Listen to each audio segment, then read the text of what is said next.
please. We want them keys. Everybody freeze on your knees, butt naked, please. Before any of you guppies get hot, nigga, rewind my part, fool, and bow down when I come to your town. Bow down. Hello. What is up, everybody?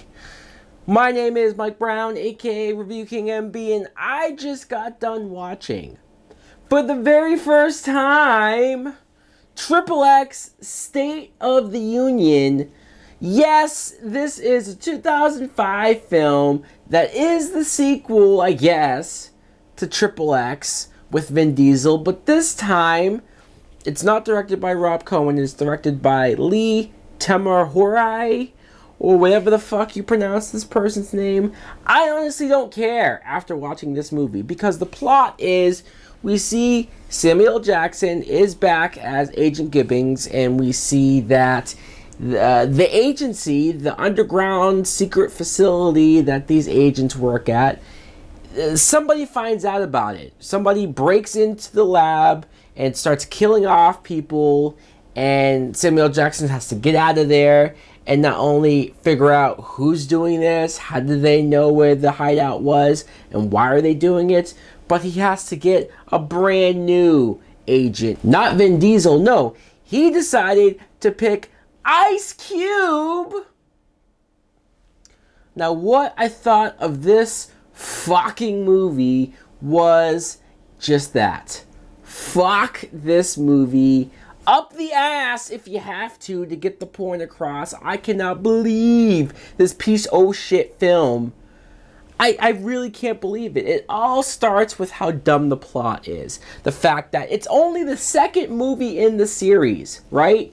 We've just got around to establishing what the secret organization is, an agency that Samuel Jackson is running. The first film set everything up about how he recruits people and how Vin Diesel was brought into it, and it was fairly interesting. Not the most interesting secret agent thing I've ever seen, but still okay. In the second movie, the very next movie, somebody finds out everything, or they know all of the secrets. Wow.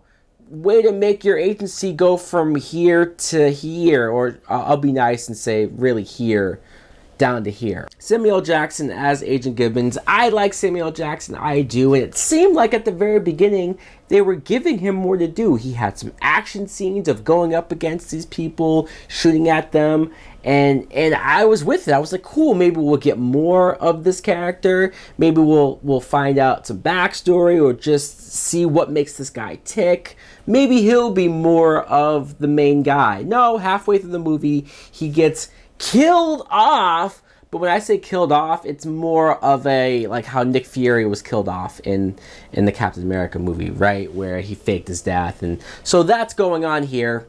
Yeah, but what that really does is it takes out Samuel Jackson completely from the story. The best part, the halfway decent part of the movie, taken out to get Ice Cube, who, look, for the most part, I like Ice Cube. I mean, the movies that I like him in, I like him. And then there's other movies where I'm like, there's no range for Ice Cube. There's no place for him to go. Trying to make him an action star is laughable. But even if, let's say, Vin Diesel was back and it was the same exact plot, but this time Vin Diesel was doing it, you would think, okay, the plot is kind of dumb, but at least Vin Diesel is believable in this role. At least the action scenes would have been better and more believable, because holy fuck, Ice Cube sucks as an action star. He does.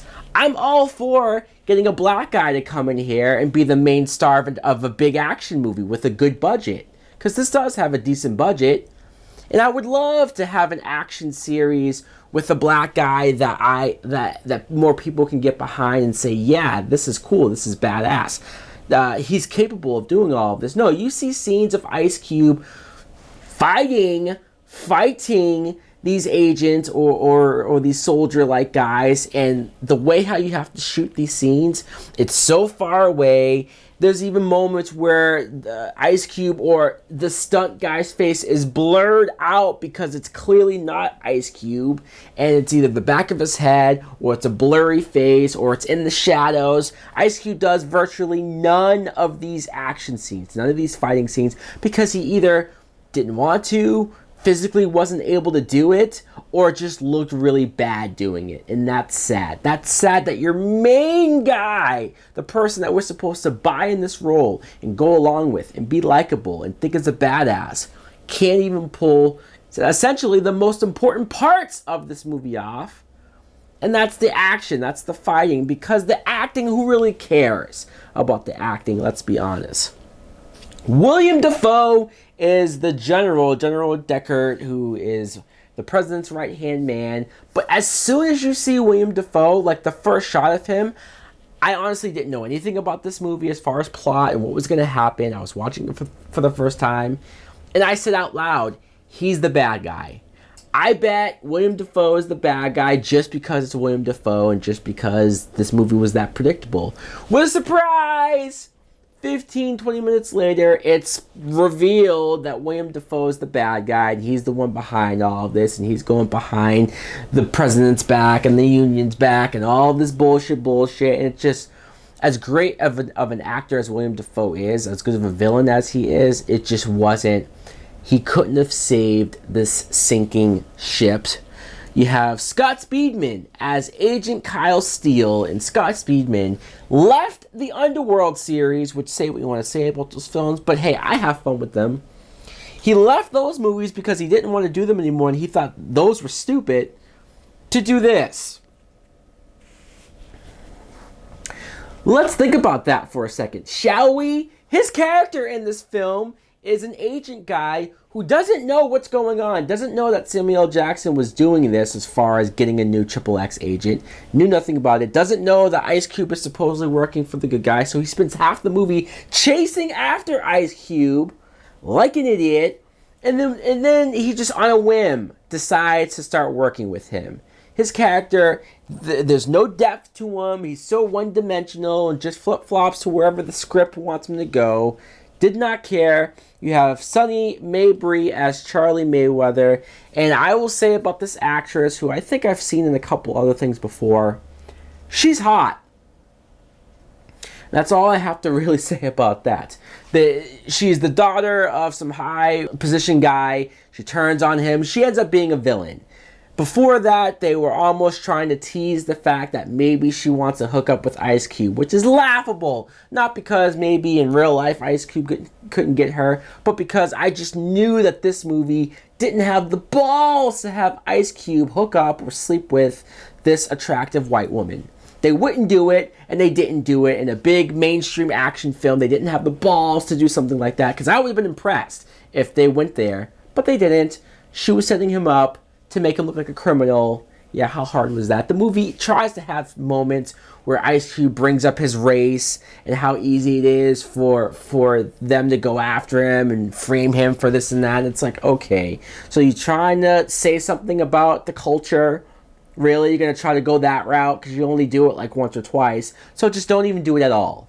What's the point? Exhibit as Zeke, who's running this car garage place. I was totally expecting him to come up and say, I'm here to pimp your ride. I wouldn't be surprised at that point. They should have just went full comedy and done that. The whole point of this franchise was to be something new, something different with the action, to have BMX or just these extreme, like I know it sounds stupid, I know, but at least the action with these extreme athlete guys doing all this stuff, at least that was fun to watch and cool to watch. This stuff, there's nothing special. It's car chases and just any generic explosions and any generic thing you've ever seen before, just done over. A movie like this being made is why we don't get more cooler, different, fresh action films that have a different type of lead or have different types of music in it. No, we're never going to get that probably now. And then there's a moment pretty early on where Scott Speedman's character talks about how Xander Cage, Vin Diesel's character, was killed.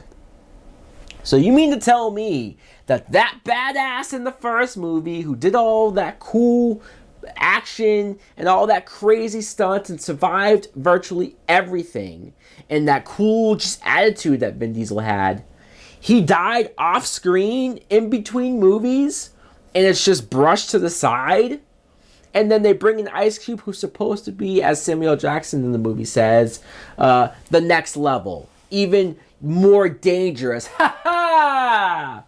More dangerous. And then this film has the gall, the nerve to end the film saying that this is going to be a rotating thing. We're going to, every movie possibly, I guess this was the plan because they say, we're going to cast another XXX agent. They took that XXX nickname that Vin Diesel had tattooed on the back of his neck, and we're just going to give it to every agent or every new actor that we bring in. Thankfully, this film bombed so bad and was so critically panned that they didn't make another sequel, at least not in this direction. Thank you! Finally, people smartened up, woke up, and realized that this is absolute complete bullshit. Fuck this movie.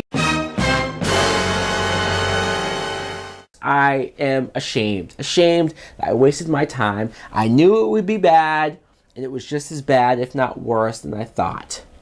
Thanks for watching. Like, comment, subscribe. Later.